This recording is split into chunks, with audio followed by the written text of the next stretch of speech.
All right, let's look at our agenda for today. We have 1. The mystery of Ikigai. 2. Finding purpose through therapy. 3. The power of flow. 4. Lessons from the centenarians. 5. Resilience and wabi-sabi. And finally, 6. The 10 rules. Section 1. The mystery of Ikigai. So, we're going to begin by exploring a concept that might just completely change how you view your everyday life, and ultimately your reason for getting out of bed. The mystery of Ikigai is something that applies to every single one of us, no matter our age or our profession. The word itself roughly translates to the happiness of always being busy. Now, if you look at how this is structured, your Ikigai is hidden deep inside of you, right at that exact sweet spot where your passion, your mission, your vocation, and your profession perfectly overlap. It's that magic intersection between what you love, what you're good at, what the world actually needs, and what you can be paid for. According to Japanese philosophy, everyone has an Ikigai. Now, finding it, that requires a pretty patient search, but once you do, it becomes the ultimate fuel for your existence. In fact, having a clearly defined Ikigai is so deeply ingrained in Japanese culture that the Western concept of retirement, just leaving the workforce forever, doesn't even exist there. They simply keep doing what they love.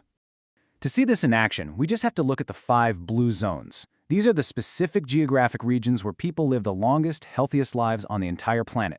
Now, places like Sardinia, Loma Linda, the Nicoya Peninsula, and Icaria, they all share remarkable longevity statistics, but Okinawa, Japan holds first place. The residents of this island suffer from far fewer chronic illnesses, they have lower rates of dementia, and they just enjoy these enviable levels of daily vitality.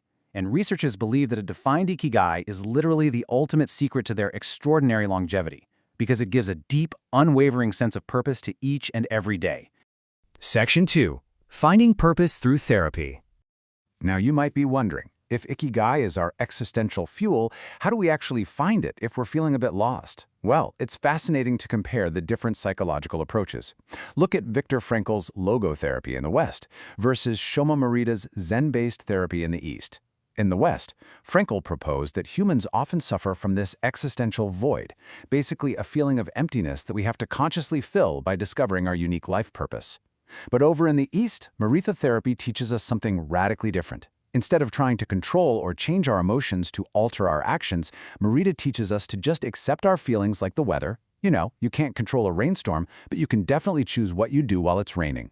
By accepting our emotions exactly as they are, we can focus all that saved energy purely on our actions and our purpose.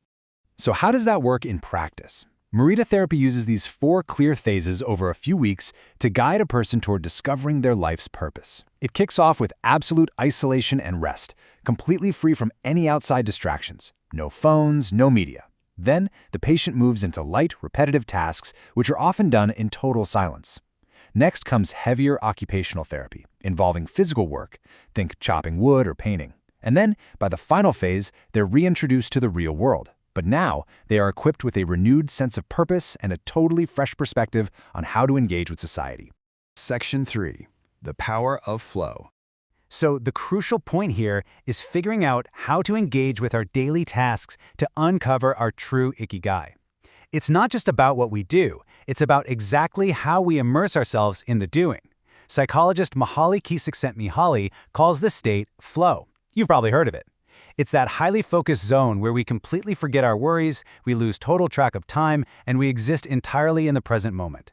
Think about a time you were doing something, maybe a hobby, playing a sport, or even just having a really deep conversation, and hours passed by in what felt like minutes. That is flow. But to get there, we have to intentionally avoid distractions that impede that flow, like constantly checking our smartphones. That just scatters our attention and totally pulls us out of our Ikigai. But hey, flow isn't just for massive, grand passions. You can actually find micro-flow in completely mundane chores. For example, Bill Gates famously washes the dishes every single night to relax and clear his mind. He intentionally follows a very specific order, plates first, then forks, and he turns a boring chore into an engaging ritual. This really proves that enjoying daily rituals is far more effective for our long-term happiness than just constantly obsessing over big, intimidating goals. So remember this golden rule: prioritize rituals over goals. Happiness is found in the doing, not just in hitting the finish line. Before we transition to the actual daily habits of these centenarians, here's a quick reminder that you are watching an explainer by the 10 Minutes Book Summary Definite Books channel. If you're finding value in this structured deep dive, please take a quick second to hit the like button and subscribe to the channel for more explainers just like this. Your support is huge and it helps us keep bringing you these concise, powerful book summaries. Okay, let's look at the people who actually live this philosophy every single day. Section 4. Lessons from the Centenarians. Let's see how all this builds into actual physical lifestyle choices made right in the village of longevity. We're taking a look at Ogimemi, which is a rural town in Okinawa that boasts the highest life expectancy in the world. When you look at the hard data, the life expectancy for Japan, and specifically Okinawa, is just staggeringly higher than the rest of the world, and that includes places like the United States and Sweden. And what makes this even more mind-blowing is that Okinawa was heavily devastated during World War II, yet the people there rebuilt their lives and cultivated a lifestyle that dramatically reduces cellular aging and chronic disease. It is a massive testament to the fact that longevity is deeply tied to our daily habits and our mindset, not just our genetics. A major secret to their incredible resilience is something called a moai. Think of it as a community safety net where neighbors help each other, they share resources, and they create a really powerful sense of belonging. Originally, these were formed by farmers to cope with hard times. A moai involves members contributing a small monthly fee, and then they meet up regularly for dinners, games, and conversation. If a member faces financial or emotional trouble, the moai immediately steps in to support them. Having that profound sense of security drastically reduces stress, which, as we know, is a massive contributor to premature aging. And when it comes to diet, they follow a rule called hara hachibu, which basically means they stop eating when their stomachs are only 80% full. Instead of totally stuffing themselves, they eat nutrient-dense, lightly cooked meals, usually presented on small plates.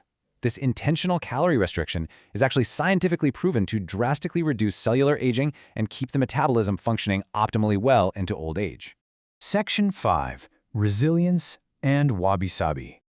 All right, let's dive into how the Japanese mindset elegantly handles life's inevitable curveballs and the passage of time. Because let's face it, living a long life guarantees that you're gonna face some adversity. But instead of stressing over perfection, which is a massive source of anxiety for most of us in the modern world, the Okinawans cultivate resilience, and they embrace wabi-sabi. This is the beautiful concept that true beauty exists precisely because things are imperfect and fleeting. Think of a cracked teacup or a slightly asymmetrical piece of wood.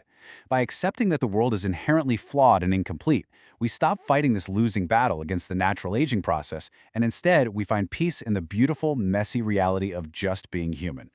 And that pairs perfectly with Ikigai. This is a philosophy that teaches us to stop worrying about the past or the future. It's a daily reminder that each encounter we have, whether it's with a lifelong friend or a complete stranger on the street, is entirely unique. It will literally never happen exactly this way again. So by deeply enjoying the present moment, we unburden our minds from the stress of tomorrow and the regrets of yesterday, and that is what allows our Ikigai to flourish right here, right now. Section 6. The 10 Rules. Okay, it's time to bring this all together.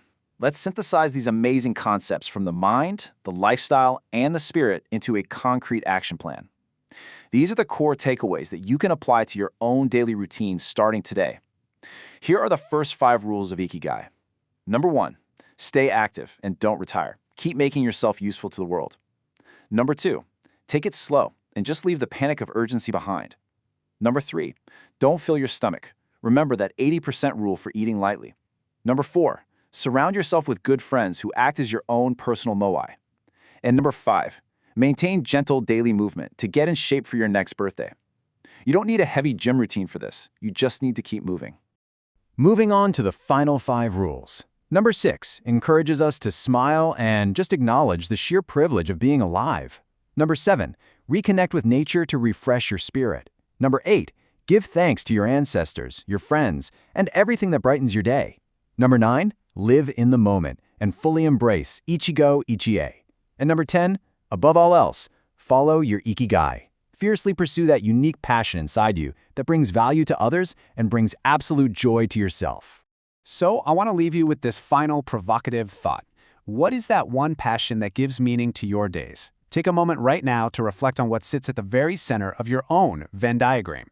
Thank you so much for watching this explainer created for the 10 Minutes Book Summary Definite Books YouTube channel. Please take a second to hit like, subscribe to the channel for more explainers just like this one, and definitely let us know what your personal Ikigai is down in the comments below. Keep pursuing your purpose, and we'll see you in the next